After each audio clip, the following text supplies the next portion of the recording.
Assalamualaikum. Welcome to our channel, The Study Hut. Today's our topic is question number 1.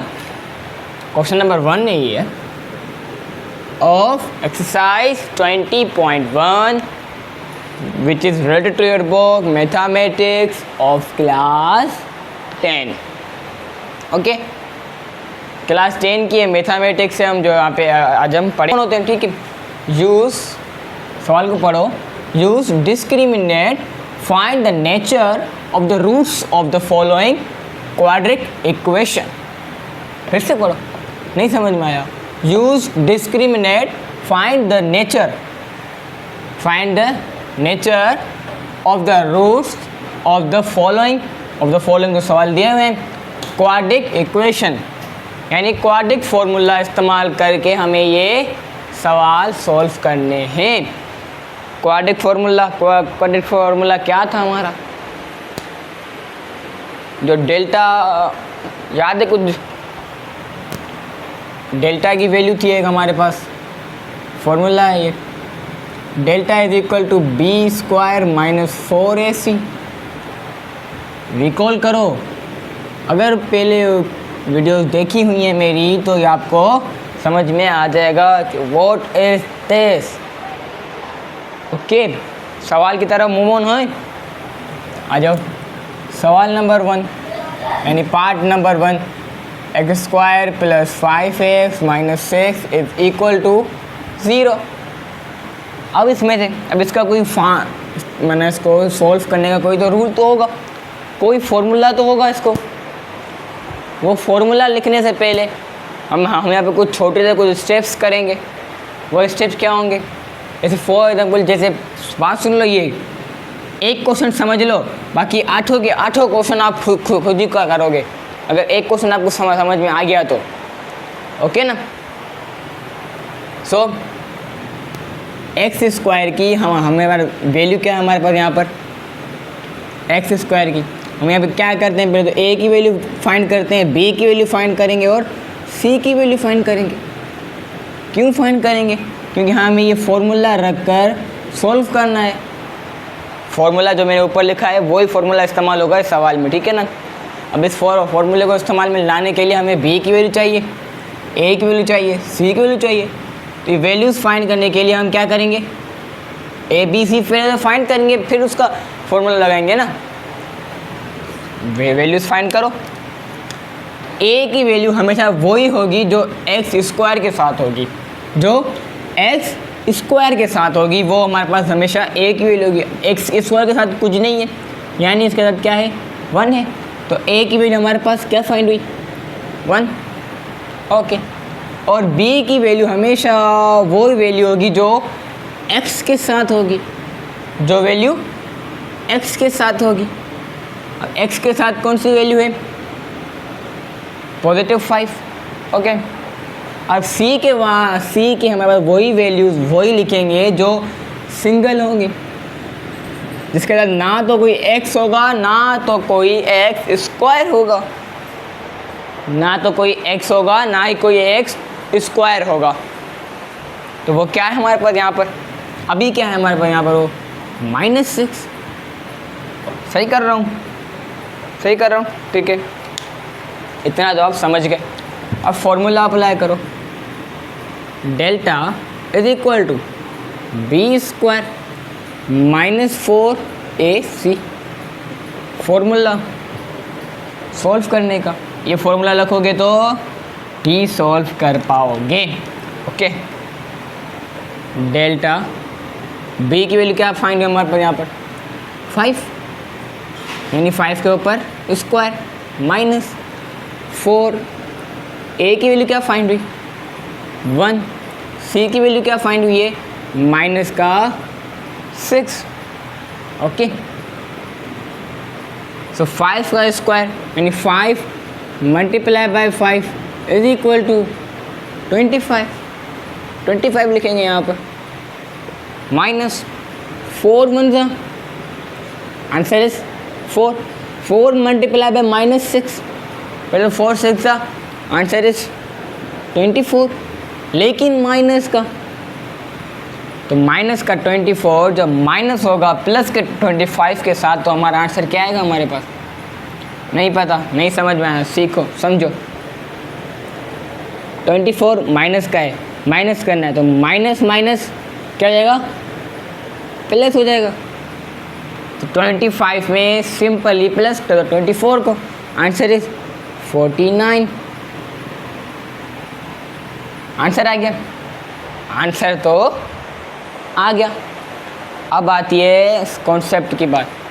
अब यहाँ पर आपको बताना है कि ये डिस्क्रिमिनेट की कौन सी कंडीशन है, क्या भी बताना है। ओके, बताते हैं यहाँ पर। ये हमारे पास डेल्टा से यानी माना 0 से बड़ी है तो अनइक्वल होगी, अनइक्वल। जिसने अगर ये टाइप्स ऑफ डिस्क्रिमिनेशन या फिर इंट्रोडक्शन ऑफ डिस्क्रिमिनेशन को वीडियो नहीं देखी है, इंट्रोडक्शन ऑफ 20 चैप्टर नहीं देखा है, तो फिर उसको ये समझ में नहीं आएगा। अगर आपने नहीं देखा है तो फिर ये समझ लो कि जब भी कोई डेल्टा यानी डेल्टा की पावर जो है वो 0 से, तो आंसर आपका आएगा वो अगर 0 से बड़ा हो, 0 से ग्रेटर हो, तो फिर वो हमारे पास अनइक्वल होता है। और 0 से बड़ा है तो फिर रियल नंबर भी होगा, ठीक है ना? जो बड़ा है तो फिर रियल नंबर भी हुआ। अब लास्ट, ये किसी का स्क्वायर भी है, जैसे 7 मल्टीप्लाई बाय 7 आंसर इज 49, तो फिर ये हमारे पास रेशनल नंबर भी हुए, also rational number. Okay, part number 1 समझाने की कोशिश की, ये मुझे यकीन आपको समझ में आया होगा। मूव ऑन होते अपने पार्ट नंबर 2 की तरफ। सो पार्ट नंबर 2 को समझते हैं और उसको सिंप्लीफाई करते हैं। X square is equal to 6x। यहाँ पर हमें क्या करना होगा? ए की वैल्यू फाइंड करनी होगी, बी की वैल्यू फाइंड करनी है और सी की वैल्यू। ए की वैल्यू कौन सी होती है? जो एक्स स्क्वायर के साथ होती है। बी की वैल्यू कौन सी होती है? जो एक्स के साथ होती है। सी की वैल्यू कौन सी होती है? जो एक सिंगल कॉन्सेप्ट होता है, वो उसको हम क्या कहते हैं? वैल्यू ऑफ सी। लेकिन यहाँ पर इस सवाल पे हमारे पास जो है यहाँ पर ये फुल तरतीब से नहीं लिखा हुआ, जैसे यहाँ पर एक -6 सिंगल वैल्यू थी, जैसे यहाँ पर एक सिंगल वैल्यू नहीं है। सो नाउ अब इस सिचुएशन में हम क्या करेंगे? और इसमें हमारे पास एक और रूल भी है कि एक्स स्क्वायर की जो वैल्यू हो वो माइनस में ना हो, एक्स स्क्वायर की जो वैल्यू हो वो माइनस में ना हो। अब क्या करें? एक्स स्क्वायर की वैल्यू भी माइनस में ना हो, 6x की भी वैल्यू हो, सिंगल वैल्यू भी हो। इसमें अगर मैं एक्स स्क्वायर को यहीं पे ही रखूं और इस प्लस के 6x को इजिकल टू के उस तरफ ले आकर माइनस का 6x कर दूं तो सही रहेगा? इस सिंगल वैल्यू अगर नहीं है तो फिर क्या लिखेंगे? अगर फॉर एग्जाम्पल नहीं है उसकी जगह पर हम 1 लिख देंगे। एक्स स्क्वायर की वैल्यू +1, बी की वैल्यू -6, सी की वैल्यू 1। ओके, फॉर्मूला ये रहा आपके पास, डेल्टा बी स्क्वायर, बी की वैल्यू क्या थी? -6 स्क्वायर -4, ए की वैल्यू क्या है हमारे पास यहाँ पर? 1 और सी की वैल्यू भी 1। So delta is equal to 6 -6 multiply by -6, answer is plus का 36। ठीक है, क्योंकि 6 के 6 × 36 minus minus plus. Okay, 36 minus 4 1 ज़ा 4, 4 1 ज़ा 4 एंड 36 में से -4 आंसर इज 32। लेकिन प्लस का वाई, क्योंकि जो 36 यानी बड़ी वैल्यू थी वो प्लस की थी। ओके, समझ में आई आपको ये बात? So part number 3. Now we solve part number 3. 2x square -6x + 8 = 0। ये एक प्रॉपर सवाल आया, ठीक है, इसमें हमें कोई हटने की कोई ज़रूरत नहीं है। तो a की वैल्यू फाइंड करनी है, b की वैल्यू फाइंड करनी है एंड c की वैल्यू फाइंड करनी है। तो a की वैल्यू +2 जो x² के साथ है, b की वैल्यू जो x के साथ है यानी -6 और c की वैल्यू जो +8 यानी +8 है। एंड नाउ अब क्या करें, सॉल्यूशन फॉर्मूला ये वाला अप्लाई होगा। डेल्टा स्क्वायर बी की वैल्यू क्या है हमारे पास यहाँ पर -6 पर उसका स्क्वायर 4, ए की वैल्यू क्या है 2, सी की वैल्यू क्या है पॉजिटिव यानी प्लस का 8, -6 का होल स्क्वायर अगर लें तो आंसर क्या आएगा प्लस का 36। समझ रहे हो ना, समझना। 4 2 6 multiply bye 8 delta square 36 minus 6 multiply bye 8 multiply by 6 48। Okay 48 यहाँ पर बड़ी वैल्यू है 36 है, माइनस की हो गई। तो फिर इसका नेक्स्ट स्टेप क्या करेंगे तो माइनस ही 48 में से माइनस करेंगे 36 को, आंसर क्या आएगा 12। लेकिन यहाँ पर बात आती है कि ये 12 जो होगा वो माइनस का होगा, यहाँ पर प्लस का होगा। 4 2 8 यहाँ पे 4 2 8 आएगा ना यार, 4 2 8 8 8 64 व्हाट 8 8 64। अब 36 में से माइनस करो 64 को, आंसर इज 28। Answer is 28। लेकिन माइनस का क्योंकि बड़ी वैल्यू जो थी ना वो माइनस की थी। अब इसमें आते हैं। आप मुझे बताओ कि ये कौन सी कंडीशन है, क्या ये अनइक्वल है या इक्वल है? अनइक्वल यानी जो 0 से बड़ा हो, और इक्वल यानी जो 0 हो या अब 0 ही हो, और अनइक्वल इक्वल ये नहीं है। और सेकंड कंडीशन ये रियल नंबर नहीं है, रेशनल नंबर नहीं है, इरेशनल नंबर उसका हम कंफर्म नहीं है, ठीक है। तो हम इसको क्या कहेंगे लास्ट कंडीशन क्या थी हमारी, इमेजिनरी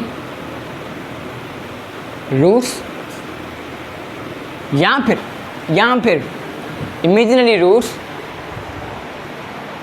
या फिर कॉम्प्लेक्स रूट्स। इमेजिनरी रूट्स या फिर कॉम्प्लेक्स रूट, इसको आप रूट कुछ भी बोल सकते हो, ये नाम लाजमी लिखने हैं। इमेजिनरी या कॉम्प्लेक्स या इक्वल है या नॉन इक्वल है, रियल नंबर है या नहीं, रेशनल नंबर है या नहीं, जो आपका आंसर आया है वो आपको लाजमी इस सवाल में बताना है, ठीक है ना। आप जल्दी से मूव ऑन होते अपने पार्ट नंबर 4 की तरफ। Part number 4, okay.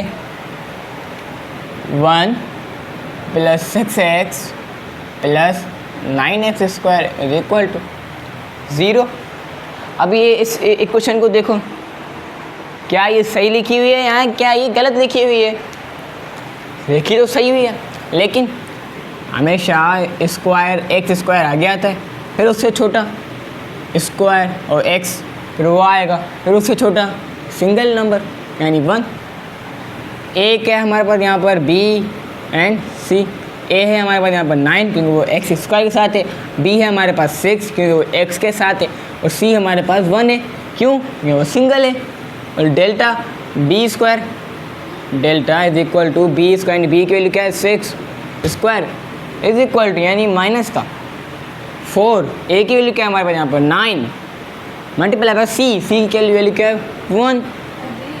Delta is equal to 6 square is 36, 6 square is 36 minus 4 9 इसका भी 36, 4 9 36।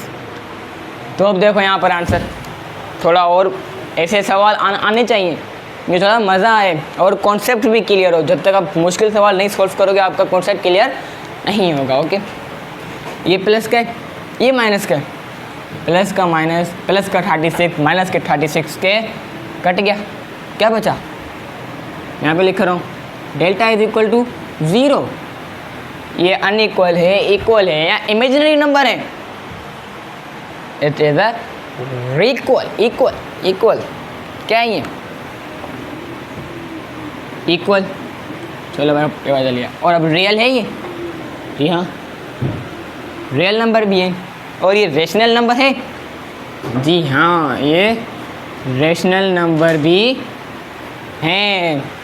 इक्वल नंबर भी थे, रियल नंबर भी थे, रेशनल नंबर भी थे। ये डिस्क्रिमिनेशन की कौन सी कंडीशन थी? ये सेकंड कंडीशन थी, जो हमने पढ़ी थी वो सेकंड कंडीशन थी। चलो ये कंडीशन तो यहाँ पे नहीं पूछ रहा, लेकिन सिर्फ ये पूछ रहा है कि बता दो कि ये कंडीशन में यानी इक्वल है, रियल नंबर है या रेशनल नंबर है, इसमें बताना है आपको। ओके, अब जल्दी से मूव ऑन होते हैं अपने पार्ट नंबर 5 की तरफ। पार्ट नंबर 6 और पार्ट नंबर 5 को सोल्व करें ना, 6 थोड़ी। 5 क्या होगा हमारे पास यहाँ पर? 24x² प्लस 12x प्लस का 36 इज इक्वल टू 0। सो यहाँ पर a की value, b and c। a की वैल्यू क्या है हमारे पास यहाँ पर? 24। y बिकॉज ये x स्क्वायर के साथ है।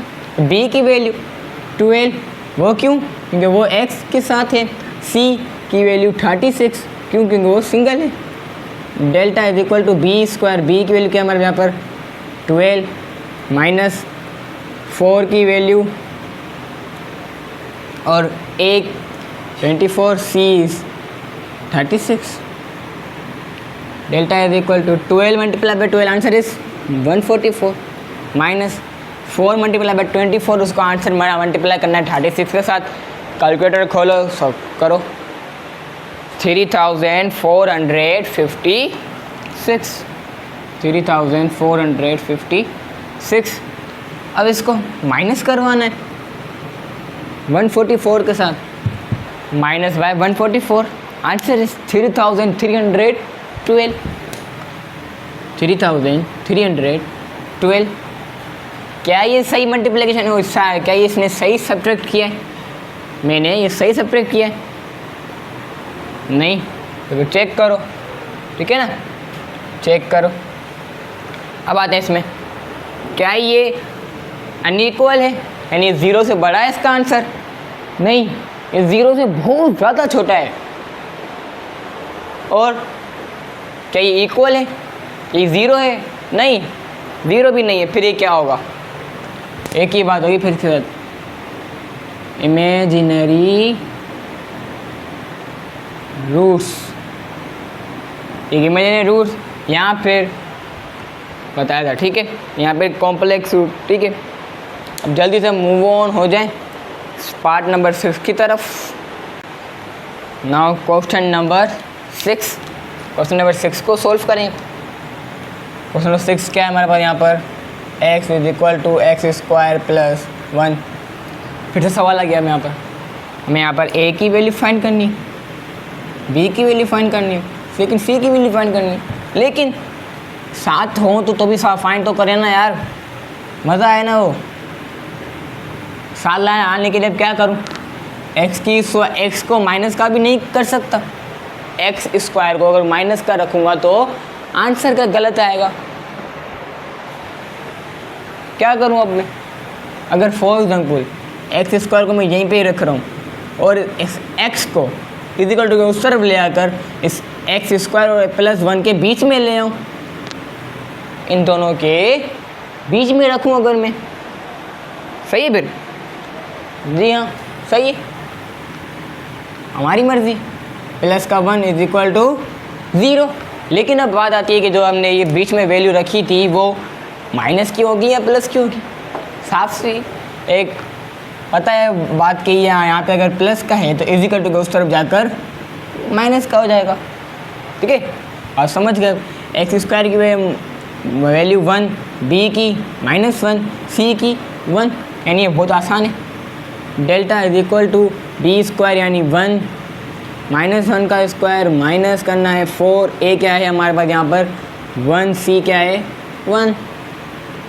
डेल्टा इज इक्वल टू -1 का स्क्वायर, आंसर इज +1 और -4 1 ज़ा 4, 4 1 ज़ा 4। ये प्लस का है, ये माइनस का है, प्लस माइनस माइनस। 4 में से माइनस करो 3 को, आंसर इज, और 4 में से माइनस करो 1 को, आंसर इज 3। लेकिन माइनस का वाई क्यों? क्योंकि ये बड़ी वैल्यू यहाँ पर माइनस की थी, बड़ी वैल्यू यहाँ पर माइनस की थी। ओके, समझ में आ गया। अब यहाँ पर ये क्या होगा? ये अनइक्वल है। क्या ये 0 से बड़ा है? नहीं। क्या ये इक्वल है? ये 0 है? नहीं। तो फिर इमेजिनरी रूट, ये एक इमेजिनरी रूट है। Okay, now we solve our second last part, यानी part number 7। 3x square plus 6 minus 5x is equal है ही नहीं, यहाँ पर इज इक्वल नहीं है।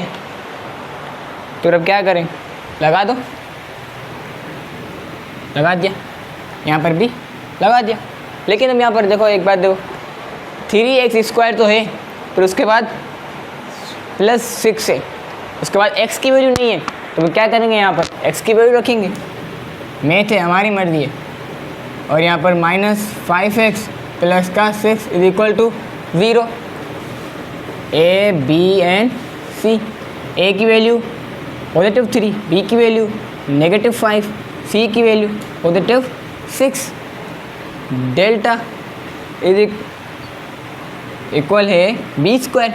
बी स्क्वायर क्या है हमारे पास? बी की वैल्यू -5, उसके ऊपर स्क्वायर -4, ए की वैल्यू 3 और सी की वैल्यू प्लस का 6 यानी 6। आगे वो सोल्व करो। चलो, -5 का स्क्वायर रूट लो तो फिर आंसर आएगा, क्या आएगा? प्लस का 25 माइनस 4 3 द 12 मल्टीप्लाई बाय 6। अब 12 multiply by 6, answer is 72। 12 multiply by 6, answer is 72। Okay, next step यहाँ पे कर रहा हूँ। डेल्टा इज इक्वल टू 25 से माइनस करने हैं 72 को, तो आंसर आएगा हमारा 47। 47, लेकिन माइनस का क्यों? ये बड़ी वैल्यू माइनस की थी। तो ये हमारे पास क्या होगा? Imaginary number.